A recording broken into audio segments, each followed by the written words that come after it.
Welcome to the Speakers Practice and our Friday Forum. Hi, I'm Adrienne McLean, the founder of the Speakers Practice. The Friday Forum is for business people. This is a free 30-minute session where you will meet amazing business people who have experience in a wide variety of topics. You will hear fabulous approaches from experts in their field. This is a free 30-minute session. In the marketing system I use, Book Yourself Solid, this webinar is an always have something free to offer event where you will meet amazing business professionals. We are thrilled to have Travis join us today. Hi Trav. Hi Adrian, how are you? Good, thank you. Good, All the way good. from New Zealand. Yeah, I'm just in Auckland at the moment. Got a keynote to deliver tonight over here. So yeah, I can't wait. I'm pumped. Fantastic. So over the past 20 years, Travis Bell, or as you like to know, Trav, has been involved in the personal fitness training industry. Starting with one client, Trav built a professional training business that did over 1 million personal training sessions with a team who motivated tens of thousands of clients across Australia.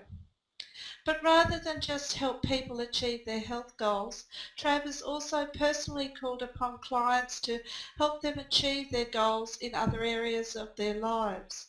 Trav's superpower is his unique ability to get people from where they are now to where they want to be. This is the foundation for why Trav is now regarded as one of Australia's foremost professional development experts and life strategists. As a professional speaker, his private events are always popular because they simply transform lives.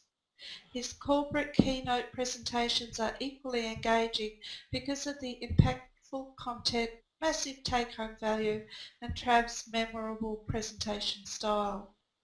Trav is one of Australia's most in-demand motivational speakers and sought-after life business coaches. Wow, Trav, what a background! Wow, yeah. It's a lot to live up to. So Yes, hopefully I can add some value with all that background. Hopefully I can add some value to your guys today. oh, I'm sure you can. So, Sure. uh, what we'd like to know is about handling roadblocks and how we can get around them to get what we want. So, what holds us back from getting what we want? What holds us back from getting what we want? I think first and foremost, Adrian and everyone out there is what I come across a lot is when you ask people like clients, for instance, you ask them, what do you want? And they can't actually answer that simple question. That is an indicator of lack of vision and lack of them owning that vision. Because, a lot of people have, I guess, very grey goals and grey vision for themselves and them in the future. What I tend to work with clients is getting like stupidly clear with what people want for themselves in their lives. In the form of the bucket list side of things. This is a bucket list is like a tangible life plan, and the more specific those things on the bucket list are, the more real these things become. But it's until we really map that out and make the intangible somewhat tangible, that's when people start to really see themselves in their future and then hopefully being their future self. But it's people have to own the traits, traits of the greats, own the traits of the greats, as DeMartini says, and really step into that vision. And hey, with that, because we're all mammals, there's fear going outside the herd or not keeping up with the Joneses, and there's fear of embarrassment, fear of failure, fear of success, same sort of thing. That if you stray from the pack, you might get eaten up. So that's why a lot of people don't go hard after their vision, I think, anyway. Is it being scared of achieving the goals? Yeah, because scared, that's fear of failure. Fear of success is somewhat of the same, because essentially underneath people don't want to stand out. People are fearful from straying from the herd because, like I said, we are all mammals. But I want to, not just say, oh, this is the way to get it. Now, actually give some people some take home here. Know that if you do stray away from a herd and you go and start, getting rid of some friends and making new ones, there is always a faster, stronger herd running out there somewhere for you. You just got to go out and seek it. And Brian Tracy says we are the result of the 5 closest people around us. If you are not getting a result in your life, my biggest suggestion is just up the game and up your friends and up your network. Your net worth is your network. And by surrounding yourself with people that are playing the game at a higher level than you, it has a crazy osmosis kind of effect. And that's some of the work that and it sounds really harsh, but not to just ditch your friends from your phone and don't delete their numbers or anything like that. But it's just time. The time that we've got left is so precious, and that's what I teach everyone through my bucket list seminars. At the time that we've got left, we want to be playing the game at the right level, at the level that you want to play at. So why not step away from the herd and step into that bigger and more clear vision? Well, that's great advice. Let's go on to the second question. What do we do when a roadblock happens and we just don't seem to make headway?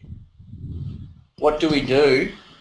I would, apart from networking,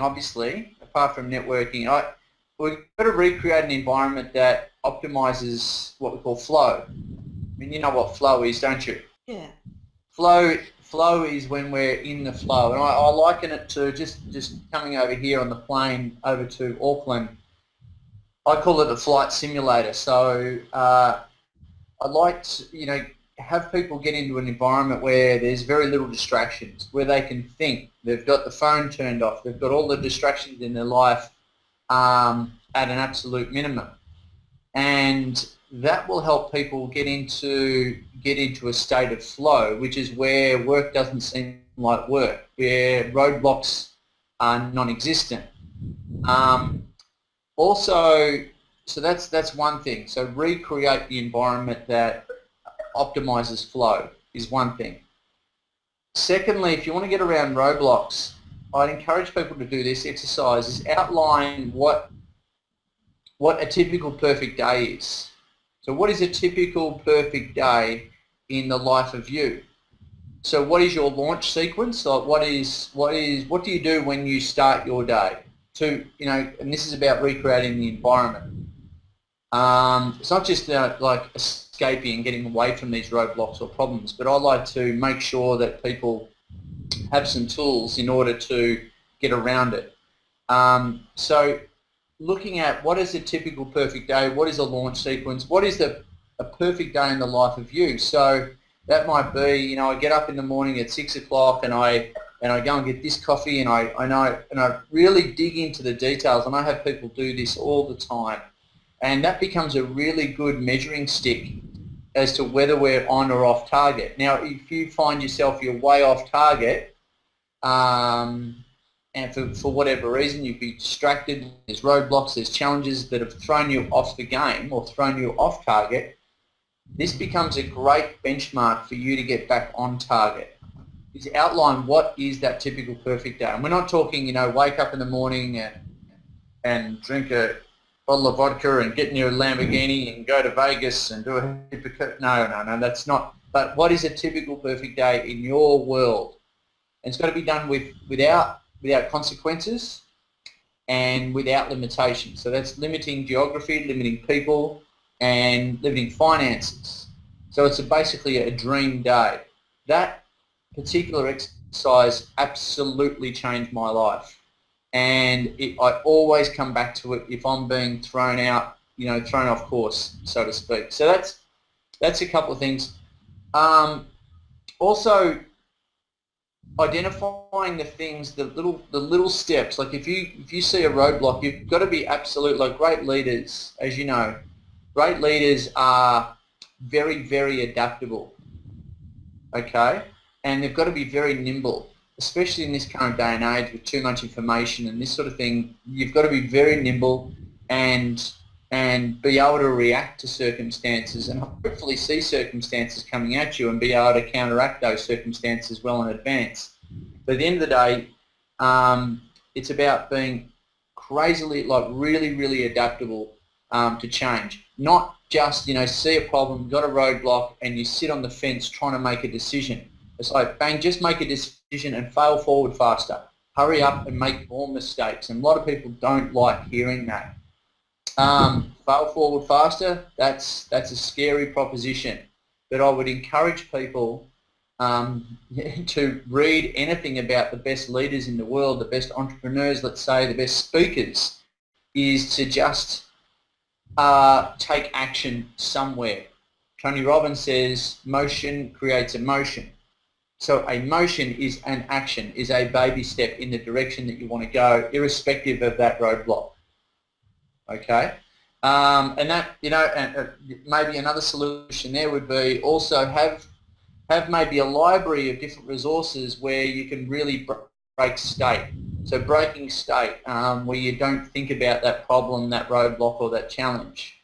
For me, exercise, in particular surfing and bike riding, are my two break states that I strategically put into my day, where if I've got, it's to break me from my work day through to my home life, to make sure I've actually got a home life and not just work life right the way through. So because during surfing and cycling, I can't think about anything else. I can't think about the roadblocks and I can't think about any challenges or how busy my day is or what emails I've got. I have to think about the road or the waves. Otherwise I'll die. So have those in your life where you can completely break state. And that could be even, Adrian, that could even be a movie, a non-fiction book or something like that fully gets you not thinking about work anymore. Does that make sense? Yes, it sounds like you're putting in certain boundaries in place. You have to. Moving from the work to the home and just completely detaching, thinking about what's going on at the time. Sometimes we do get so immersed in what we're doing, we don't really see the full picture. Well, that's it. That's the thing is a lot of people burn out. They lose passion because they're on 24/7 about their business. I only kind of work, I know, maybe 6 hours a day, and well, when I say work, I've got my laptop open and I'm working wherever. But it's a lot of people, and we kind of get. I do a lot of this, like I call it productivity hacking or habit hacking with people, and I do this with a lot of my coaching clients, like personally, and it saves their family. I mean, it saves it brings back to focus why they're doing it in the first place, and little things like I know this is maybe off topic, but not answering email, like from 12, I have all my clients sort of say, all right, or I instruct them, they're not allowed to open emails from 12 noon on Friday. From 12 noon on Friday, they're not allowed to open their email. How's that? Gee. And this is a rule. The rule is no, because that's tough. Well, I call it 21 plus years as a personal trainer. I use threats, guilt, headlocks sometimes, but at the end of the day, it saves families' lives, because we're all there. We're blaming kids for being on their computers all the time. Guess where they get that from? So that's about closing loops, trying to close as many loops at the end of the week as you possibly can. And anything and don't open any loops as of Friday afternoon for the weekend. It will ruin your weekend. So open those loops again on Monday morning. So it's a bit off topic, but hopefully that helps.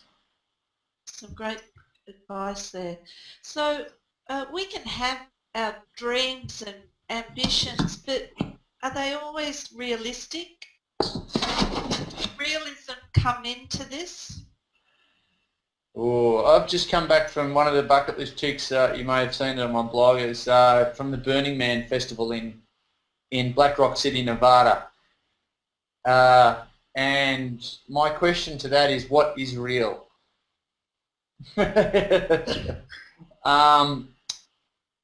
Of course, if someone's done it, it can be done. If someone, whatever your dreams, whatever your dreams are, like you can make them real pretty quick. I'd encourage, obviously from what I do, I'd encourage everyone to write a bucket list and to put unreal things on there. But get them out of your head and separate the to-do list from the bucket list. Get things out of your head and write them down, and that's the first step in the process. But then assess, all right, what are the first steps that I've got to create? I've got to do, not just writing them down. What are the first steps I've got to do in order to make that come to fruition?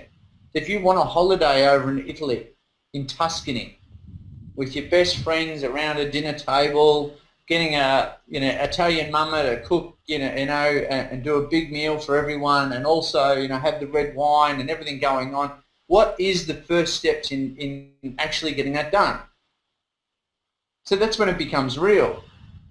People write down goals, but they don't actually look at the minute. Remember, that's specific, that goal too. Not just I want to go to Europe, but I want to go to Tuscany in summertime, and I want to, these people would be around a dinner table. How do you put that together?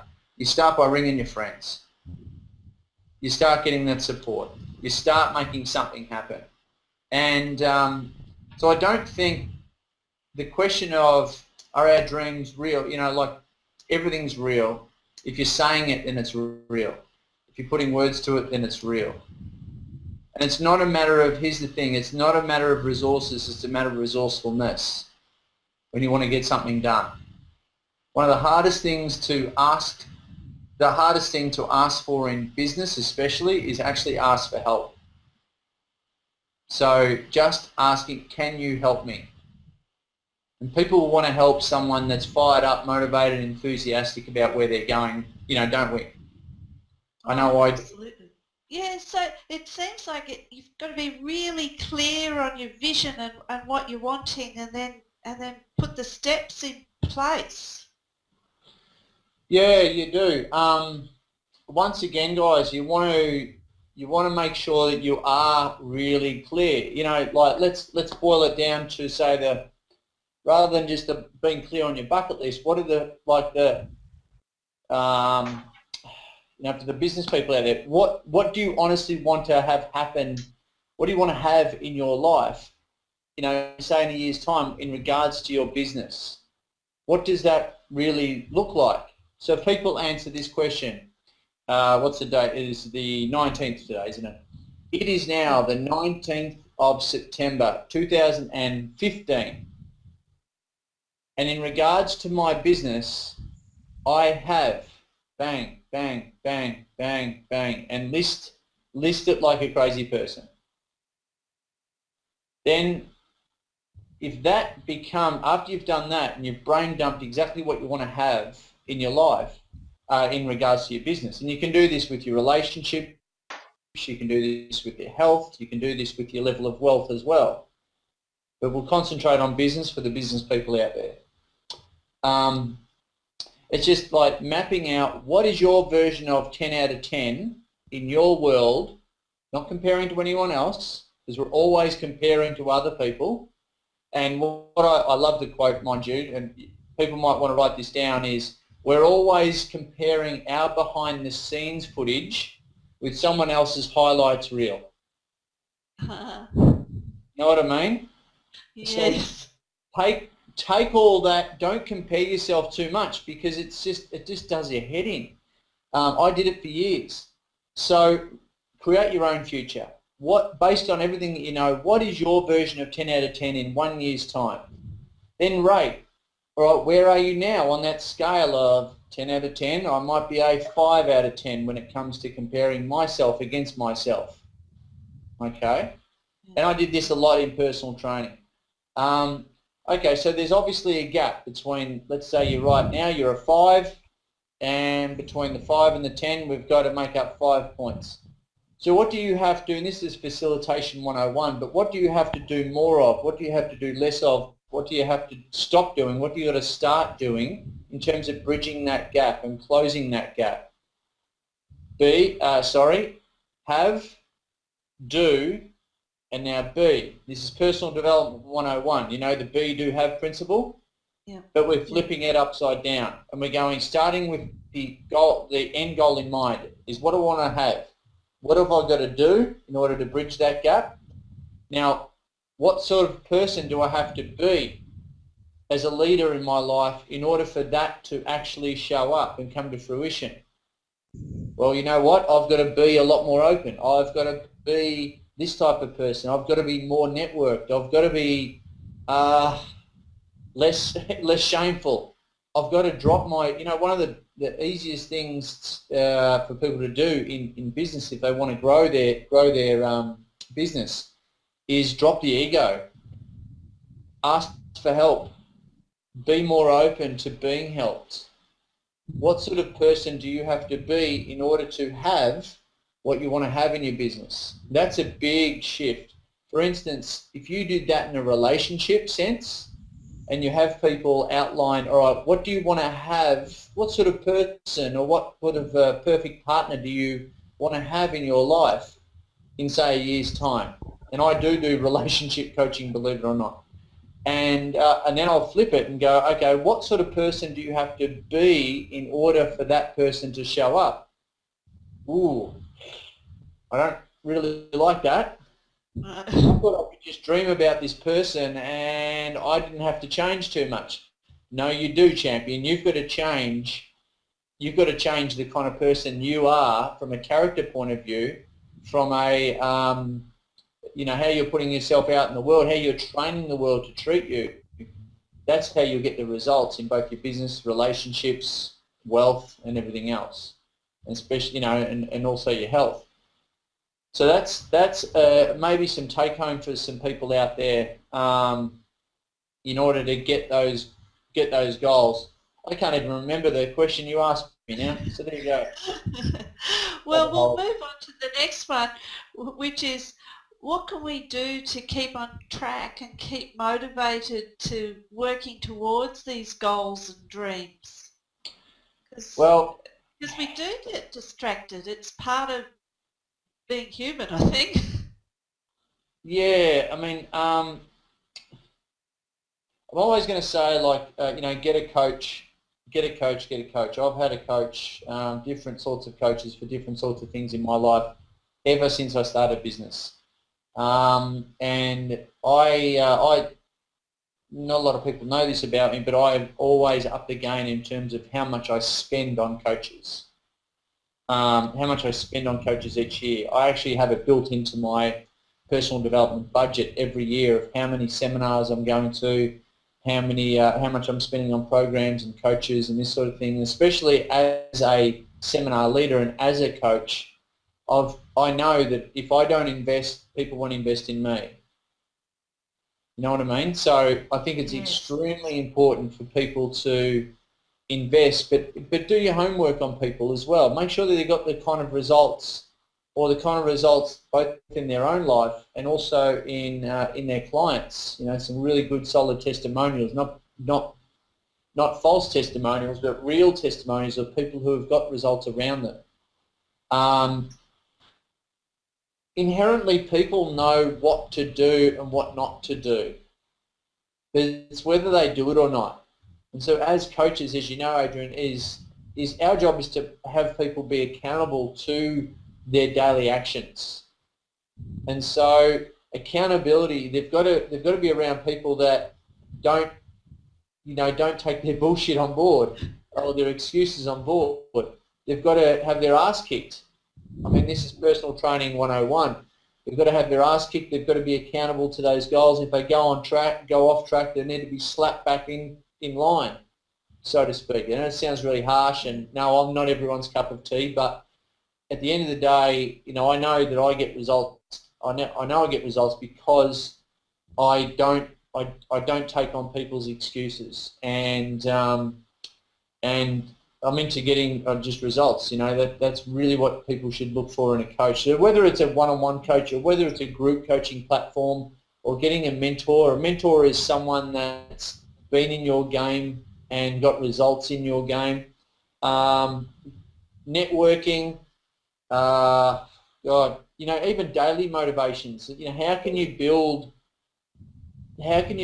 new information and accountability into your day? Say for instance, I instruct a lot of my clients to, a lot of them are visual and kinesthetic, so where can you do 30 minutes of learning each day? It might be just a YouTube clip, or it might be just a non-fiction book, or it might be an audio.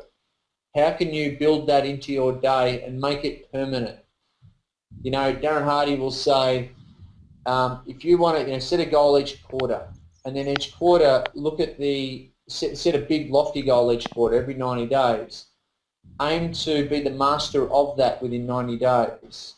And ask yourself, what's the one skill that you can that you've got to learn in order to make that goal come to fruition? That could be, I want to build my speaking business, and I really need to learn the skill of stagecraft. And he'll say, go out, buy the five best books on stagecraft that you can find. Buy the 3 audio series that you can find, the best audio series that you can find on stagecraft. And then build 30 minutes of listening and 30 minutes of reading into your day each day in order to become a master in that domain. And don't let up. That becomes a non-negotiable. And then that will keep you on track and masterful in that area. But get into a network is probably the number one thing of accountability. So accountability and perseverance really comes into this, doesn't it? Look, a lot of people give up early, hey. A lot of people, that's why a lot of people fail, is they just haven't got the determination, I dare say the clarity of vision to go after it. And the adaptability, like I was saying before. Okay, well, Trav, the one question that we always ask at the forum is about how do you promote your business by speaking?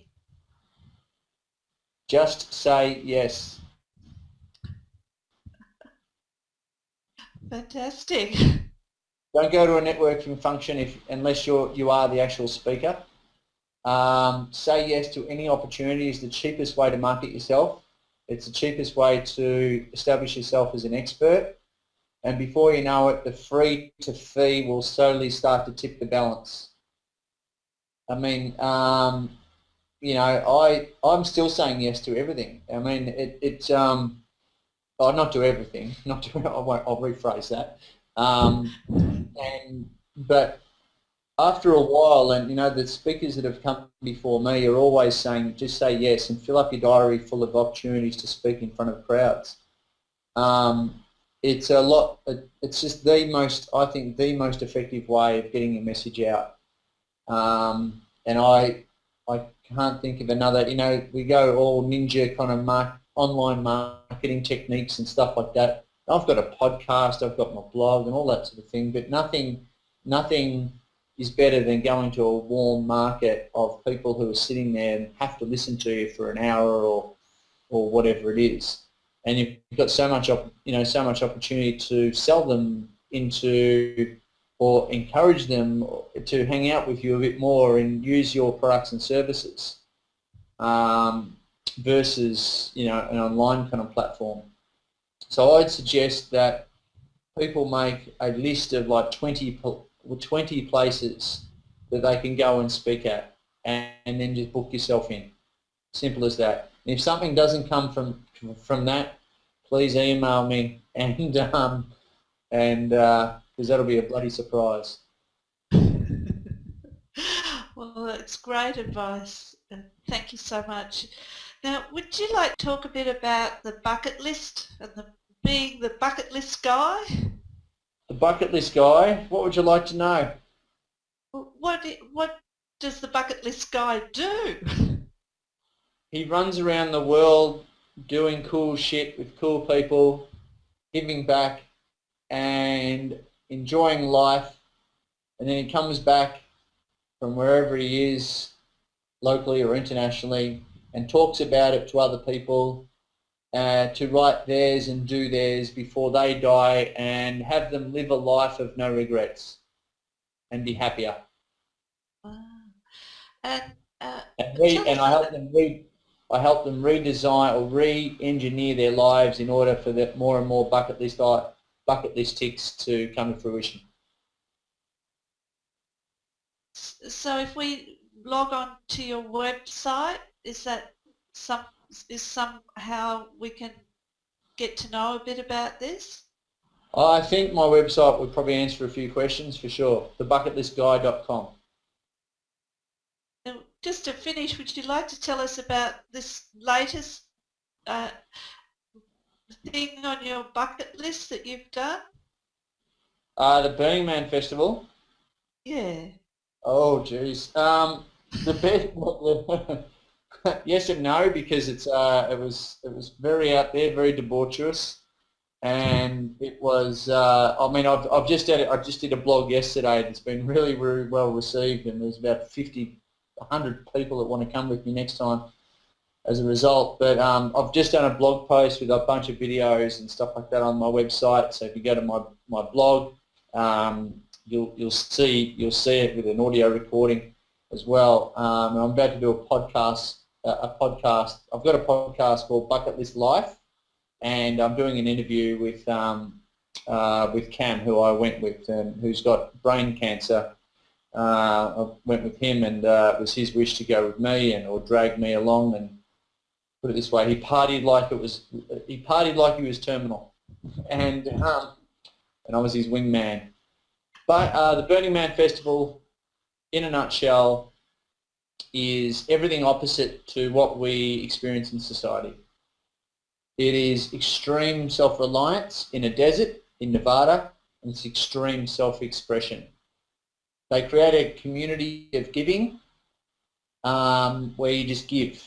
There's no give and take. There's nothing to buy there except for ice to keep things cool, and also coffee. Otherwise, you just go there to give. And all you got to do is say thanks and have a good burn. They burn. It's where the guys from Google met, funnily enough, and they burn an effigy of the man. The man represents society on the Saturday night, and everyone dances around it like Indians. There's workshops to do every day. It's basically a 7-day festival with dance parties and all that sort of thing. But there's like 250 pieces of art out in the desert in Nevada, Black Rock City, Nevada, outside of Reno, and it's just an absolute spectacle. And there's no judgment, there's no ego, and everyone's loving life out there. And it's such a good break from what we used to, and it was such an eye opener. And it really does test your limits as a person as to where your line is. There's obviously a bunch of other stories that probably we'll talk about offline, but I certainly know where my level's at as a result of Burning Man. Oh. And I'm nowhere compared to some of the people there. That's amazing. Not for the faint-hearted. No. Well, Trav, thanks so much. Your energy is just incredible, and your advice today has been so appreciated. So thanks so much, and yes, to our listeners, please have a look at the Bucket List Guy on the website. So thanks again, and we'll be back on the 3rd of October. Bye for now. Pleasure, Adrian. Thanks a lot, guys.